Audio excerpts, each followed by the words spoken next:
Nothing has changed. The game is on January 11th, as scheduled, and we're looking forward to it. That was Bill Hancock, college football playoff director, yesterday. Reports from AL.com that the Buckeyes' COVID issues are, to an extent, they possibly could be without a whole position group.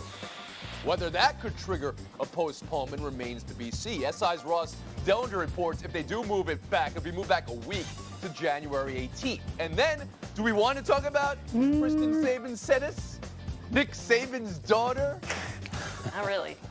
I call BS on the COVID cases. They're just worried about their quarterback and want him to have more time to heal. It was that horrific hit on Justin Fields. She tweeted it, she deleted it, she apologized for it, she deleted her whole account. Frank Isola, Israel Gutierrez, Mina Kimes around the home. Where are we on Monday's national championship game right now, Frank Isola? Well, one thing about Justin Fields, after he took that big hit, Tony, he went 11 of 16 with 4 touchdown passes. So I think he could probably play in the condition he's in right now. Give him an extra week, he'll be fine. He'll be fine playing on Monday. Here's the thing. What the NCAA wants to make sure is that Ohio State has 53 players, 7 of them offensive linemen, 4 of them defensive linemen, and 1 quarterback. I don't think by any stretch of the imagination Ohio State is trying to play games here, trying to duck Alabama, any kind of gamesmanship. These are the 2 best teams in the country. There's a bit of an arrogance about them. They'll play anybody at any time. And remember, the extra time would probably benefit Alabama just because Nick Saban is such a great coach. You give him that extra time, advantage Alabama. Well, I'll start here. I don't think there is a program in the country, I don't think there's a sports franchise in the country that is planning at any time on using the pandemic to their advantage in some sort of backward way. Okay, that I don't think even no matter how much you hate Ohio State, I don't think that's something that they would do. But when we decided all these sports to go and restart, it was with the idea that, hey, hopefully this doesn't affect our biggest games, our championship games. Well, the World Series skated by the skin of their teeth, and now we have a situation where it's going to largely affect them. And so if Ohio State has the 53 minimum players and all the positions available, then you just have to play the game. You can mark it down with the giant asterisks and say this was a COVID game, Alabama won, Alabama was probably better anyway, but you have to consider what Ohio State went through. But postponing it or trying to manipulate it and sort of affecting the balance and affecting the competitive nature of the game, I think would be way worse. So you just sort of shrug your shoulders and say it's bad luck for Ohio State, frankly, if they have to play this game with, let's say, 54 or 55 players. Mina Kimes, are you also shrugging those shoulders? Well, it's hard to say without knowing exactly which players, how many players could potentially be missing. Because while I agree with Izzy that these standards are what they are, and let's say you postpone, you could have more cases perhaps in Alabama next week. You just don't know. I also don't want to watch an extremely lopsided national championship game if Ohio State was, say, missing, I don't know, their quarterback. And frankly, I don't think Alabama wants to play that sort of game because they don't want the asterisks. They don't need to play that sort of game. Yeah. They can beat Ohio State at their full powers. So to me, this is a wait-and-see situation. We know what the standards are. We know where the thresholds are. And as long as they're reasonable, I do think both teams should play. Oh, and as far as gamesmanship, that's ridiculous. Yeah. That's just ridiculous. You won't even entertain that. Okay. Frank, you'd said, what? A quarterback and 5 offensive linemen and 4 defensive linemen is all you need? So Well, you're telling me you're telling me if there's a whole position out for Ohio State, we don't know. It's been reported, but we don't know what position group that is. But if they don't have a secondary, you say, go play the game?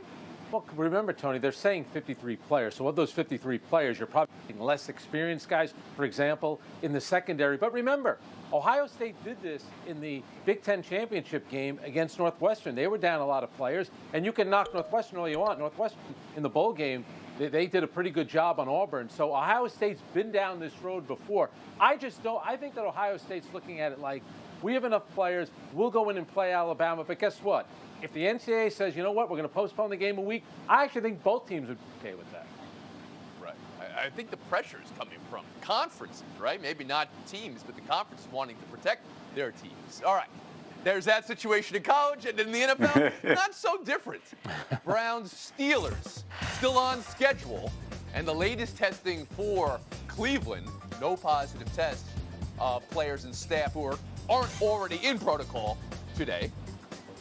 With Kevin Stefanski not allowed on the sidelines, though, Sunday, some have wondered whether he could communicate with the team, maybe electronically, as in why he can't zoom in and coach from a safe place. Per league rule, he can't. Chris Mortensen reported today, though, that it's becoming a point of contention among football people that the rule should maybe be eased to allow him to do his job under his circumstance. But that is not going to happen. Mina, should the NFL relax the rule and allow Stefanski to communicate electronically during the game? Yes, Tony, I believe they should. The NFL's rationale for not letting him do so is precedent. They decided before the season they were going to maintain the rules. It's why Darrell Bevell wasn't allowed to coach his team, the Lions, during the regular season. But with all due respect to the rules, it's 2021. Precedent is kind of a ridiculous concept. I'm looking at you through an iPad in my house, okay? Rules are meant to be broken right now. The NFL's goal should be to have the best game while maintaining competitive fairness and safety. I think they can accomplish all of that while letting Stefanski coach. I think it's the best outcome for everyone, and I honestly wouldn't be surprised if all of the coaches in the league, including Mike Tomlin, agree, because it would give us the best game.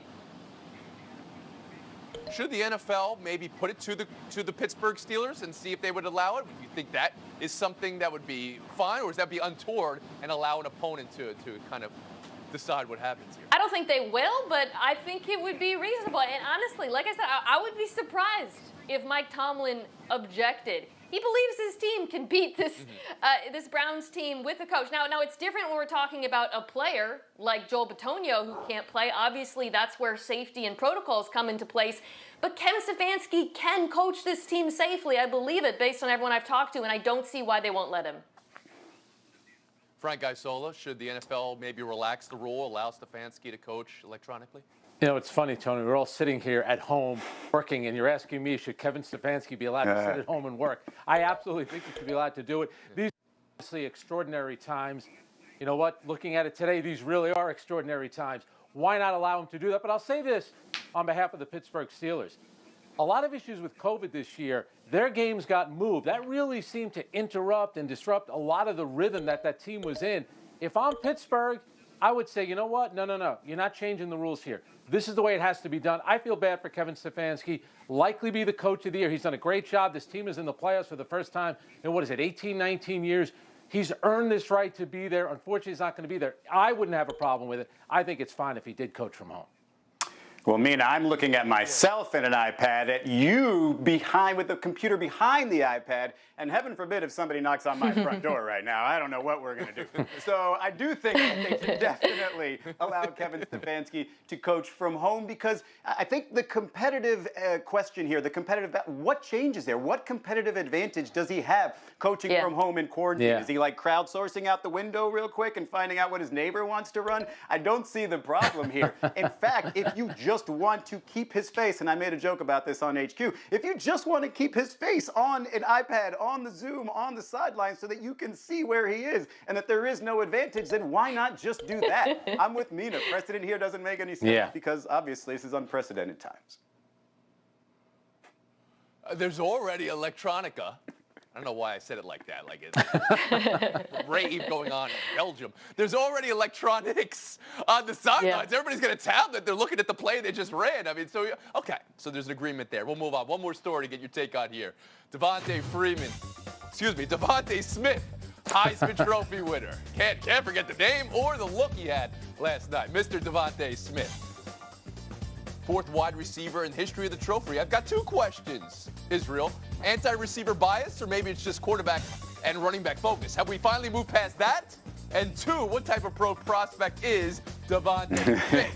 Well, I do think that maybe we've looked past the sort of quarterback and running back love affair because, I mean, you just look at Smith's numbers. I mean, first in receiving yards, touchdowns, yards after catch, all of it. And he just stood out as the best player. And, we look at that a lot of times where we credit the quarterback when he's got such a great, receiving core. Well, this time we didn't mess that up. We didn't give it to Mac Jones. We gave it to Devontae Smith. And in terms of his prospects in the NFL, he runs like he's got springs on his feet. Like he can go in any given direction at any given given time, and it's just a technician with his feet. I do think he's 175 pounds. That's like 25 pounds lighter than Jamar Chase. That's the only thing that worries me. But if you can't touch him, you can't catch him, then you can't hurt him. So I love this guy's prospect in the NFL. Mina Kimes, pro prospects for Devontae Smith. My goodness. Freeman on the break. They don't look alike. They don't run alike. They don't play the same position. I don't know what that is. I like Izzy's description, springy. I'm going to use that in the draft. He's electric, honestly. As a prospect, he really lacks holes in his game, aside from the size. The route running, the hands, his body control, the tracking, it's all there, and he was a totally deserving winner for the award. Which, by the way, speaking of the award, I love that it actually went to the best player, because we're going to start debating MVP in the NFL. That doesn't go to the most dominant player. It goes to the most valuable player, which, you heard me, it is a quarterback. Quarterback is the most valuable position on the field, and I think it would be more fun and interesting if it was the best player, like it is in college football and like it was this season. Quarterback might be the most valuable, but who is most valuable to the quarterback in Alabama? Devontae Smith, his wide receiver. And is Frank Isola, do you believe we've got past that receiver bias with this award? Yeah, I was glad that they did. You know, you think about Charles Woodson being a defensive player and winning it, Desmond Howard, a wide receiver, Tim Brown, all worthy. And, you know, you mentioned the way that he looks, Tony. When I was watching him last night, he's so young looking, he's so slight, and the outfit he had on, it looked like he was at his prom, high school prom, and he was going to announce that he's going to be attending Alabama in the fall. But I love that, you know, you talk about his NFL prospects. Here's a guy that kind of defied the odds. No one was really looking at him as a Heisman Trophy candidate, so I think he'll be just fine in the NFL. And to Izzy's point, you have to catch him first to hurt him. Yes, he's small, but man, the guy, what a talent he is. Devontae Smith. I apologize for the name mishap, but I will say your speech was wonderful, especially speaking about undersized guys and telling them they can accomplish anything. As you can see, Israel Gutierrez, he of also the 28-inch waist, doing very well on this show today. Taking a break right here. Kimes, Gutierrez, Isola. Buy or sell next. Rams Seahawks Saturday. Aaron Donald said Seattle was who they wanted. That's who you get. Sean McVay says he's not going to make an announcement on his quarterback. Jared Goff recovering from surgery on his broken thumb. John Wolford 1-0, the Week 17 win over Arizona. He of the 38 career passes. Mina, is going into a playoff game not knowing who your quarterback is a problem for the LA Rams? Tony, I'd say it's a bigger problem for Seattle because they don't know what style of offense to prepare for. No, I mean it. John Wolford is Are you serious about that? Listen, John Wolford is a very different quarterback from Jared Goff. You saw that last week and in the Rams preseason last year. It's a lot of snaps out of the gun, zone read, keepers. Obviously, that's not what Goff does. If I'm Seattle, I'm very anxious about who you're preparing for. If I'm Los Angeles, I think a healthy John Wolford is better than an injured Jared Goff. Wow, I mean, that's... say that again. I want to make sure we have this on record. That Seattle's hurt more by the Rams quarterback situation right now than the Rams. They're hurt more by the uncertainty. You asked me about that. I think... not to parse words, but that was the question. Like I said, Wolford played well, but obviously if you're the Rams, you'd rather have a healthy Goff because he knows the offense. Not to parse words. There's not a lot of game tape they need to watch on Wolford. It's one game. I mean, I would say it's a problem because this is, right now, the first time I've ever said the name John Wolford, and Frank's about to say it for the first time in his life. So I would argue that... Well, no, that's not Wolford's problem. That's your problem. If you listen to Sean McVay, even when he started talking about, you know, having Jared Goff back for the playoffs, it sounded like he thought that would be the case. And now he's saying, well, I should have said this or I should have said that. Really, it feels like Sean McVay is scrambling, and that's where I see is obviously the bigger problem. He legitimately has to worry about two quarterbacks on this playoff game, and that is not ideal for a head coach. Frank Isola. Yeah, Sean McVay fell off his expensive couch when he heard what Mina had said. I think if Jared Goff, if he can grip the ball, if he can hold the ball, I think he'll play. You know, these opportunities of making the playoffs, they don't come around all the time. I still believe that he gives them the best chance to win. I think he's going to be out there this weekend. Is it the same deal for the Washington football team right now? Ron Rivera says he's considering rotating Alex Smith and Taylor Heinicke. Smith's calf and leg versus this Buccaneers rush? Yikes. So, Frank, I think this sounds familiar. Going into a playoff game, wondering how your quarterback's going to hold up, and thinking about rotating a guy with 19 career passes. Is that a problem for Washington? You know the old saying, Tony, when you say quarterbacks, that means you don't have any quarterbacks. And Alex Smith, if healthy, he would be the guy. This is all about Washington's defense. So I think Ron Rivera believes that with two, he can manage the game. I kind of like this. It's thinking the box. Yes, Taylor Heinicke's been with the. Okay. And Mina, I'm sure you're going to tell us. Mina's going to tell us that Bruce Arians shaking in his boots at the uncertainty over who's going to be quarterbacking Washington. Go ahead, Mina. I mean, Washington would kill for John Wolford on their roster right now, I'll tell you that. This is a very quarterback-friendly offense, actually averaged the lowest air yards per attempt of the last 15 years. So Alex Smith isn't a massive difference maker, except when it comes to one thing. You don't want to turn over the ball because you need your defense to win in this game. If Heinicke can do that, they can win. Wow. You don't think Alex Smith has been a difference maker for this team, though? I mean, the record with Alex Smith, the quarterback, versus not with Alex Smith, the quarterback. Well, John Wolford is undefeated. So if we want to talk about quarterback wins, Tony. Wow. Wow, I know. I mean, man, a guy just needs to play some preseason games at games you're calling, and you fall in love with them. Well, Taylor Heinicke's taking a first string snaps, which tells me that, yeah, Alex Smith just isn't right, and this two quarterback situation isn't a deal where, hey, they're trying to scheme or out-scheme and win this thing. It just seems like they're going to try their best with Heinicke and see if they can fit Alex Smith in there a little bit. I'm with you, Tony. I don't think he's had that big of a reason on their wins, but hey, the record is what it is, so you can't really argue with it. One more buy or sell here, and it's still quarterbacking, and it's Miami, Israel. Dolphins say Tua is their starter going forward. Does that put to bed any discussion about drafting a quarterback with one of their? I mean, it really should. It definitely should. They should get Devontae Smith with that number 3 pick if they have, if they want a wide receiver. But look, I mean, the assessment of Tua has sort of driven me crazy a little bit. He didn't really have the weapons. A couple of weapons that he does have, Gesicki and Parker, he got them big games. He's accurate. He's got the arm strength. He's got a size issue is all, and there's a couple other quarterbacks that have overcome that. Frank?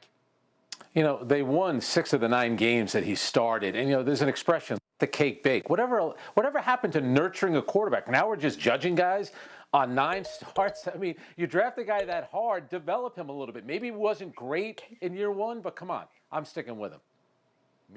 Well, on one hand, I'm old enough to remember when the Arizona Cardinals tweeted, "Josh Rosen is our guy," shortly before drafting Kyler Murray. But the point of distinction here is that they didn't have continuity in coaching, and the Dolphins do, which is why I believe them when they say they're going to give Tua time. All right, Israel Gutierrez. First elimination is you. Have a good afternoon.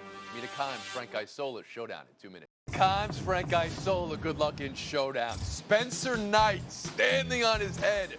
Trevor Zegras, good at hockey. How did the U.S. knock off Canada at the World Juniors, and how big is it, Frank? Come on, Tony. How did we beat the Russians in 1980? Goaltending, and that was a goalie, Jim Craig from New England. Spencer Knight, BC goalie. He's now with he's part of the Florida Panthers. By the way, Canada can't beat us in hockey, and they can't beat us in basketball. All right, you know, take a mute basketball. Right now. Go ahead. This is massive, not just because of the stakes, but because of how good this Canadian team was in particular. As for how they did it, defense. Canada outshot the U.S. 25-8 over the final 2 periods, and they still won. You know where I go for my ice? I go to Kimes for my ice. Point. Mina, showdown 2. Deshaun Watson, is he unhappy in Houston? So Texans make a new GM hire, Nick Caserio, formerly with New England. Around the same time, Watson tweeted, "Some things never change." What is that, Mina? Well, it's a signal that Watson is unhappy with how things are being conducted. And look, this is nothing against Nick Caserio, but Houston, you have one job. Keep Deshaun Watson happy. He is the best thing about your franchise, and the worst thing you can do is alienate him. Well, guess what, Mina? And I love Deshaun Watson coming out of college. He's a terrific player. But there's an old Bill Belichick saying, do your job. Let the organization pick the GM. You play quarterback. Be happy. Things will work out. You didn't have a great season either. They need you to be a little bit better as well, so it'll work out. What did J.J. Watt tell him as they were walking up the field? We wasted a year of your career. He led the league in Even more than passing that. yards. Point me to my Kimes, God. game me to Kimes. Okay, got to get it together. So, if you were on social media last night, you might have seen a lot of pictures of WNBA players and wondered why. In conjunction with the Georgia election, our panelist, Ramona Shelburne, did a terrific story about the efforts by WNBA players across the league, but the Atlanta Dream in particular, to get out the vote ahead of this election. And I think it's worth drawing attention to because in a year in which athletes decidedly did not stick to sports and spoke their mind, we should remember that WNBA players have always led everyone on this, especially black women, and deserve a ton of credit for their efforts and bravery. I'm so glad you took the time for that, Mina Kimes. Thank you. And that was yesterday. And then comes today. And what are we doing here? Everyone, be safe. But the worst part about us is we did this to ourselves.